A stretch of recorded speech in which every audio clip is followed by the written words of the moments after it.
擺手信咧要有好睇地方。我諗 Jenny 去呢一個地方咧，就帶一啲藝術氣息翻嚟做手信啦。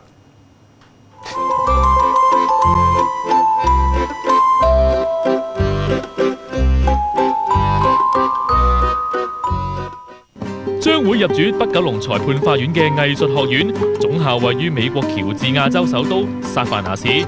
呢個擁有超過250年悠久歷史嘅城鎮，仍然保存住好多歷史建築。而市中心地區喺66年更加被美國政府頒布為美國境內其中一個面積最大嘅國家歷史遺跡。呢度每棟屋咧，佢哋咧都因為好有歷史嘅關係，佢哋不停咧就喺度保護文物。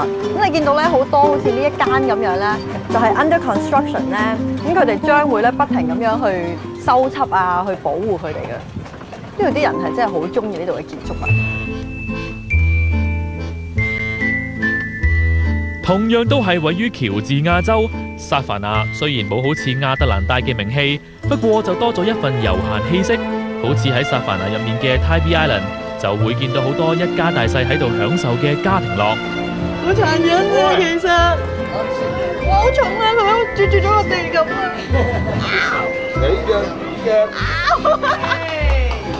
！Tybee Island 嘅沙灘係出名嘅滑浪勝地，呢度亦都係香港人嘗到奧運第一面金牌嘅地方。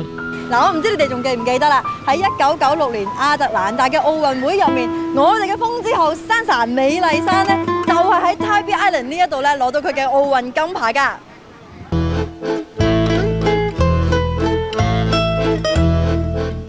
究竟薩凡納有啲咩非凡之處？密切留意有線娛樂新聞台。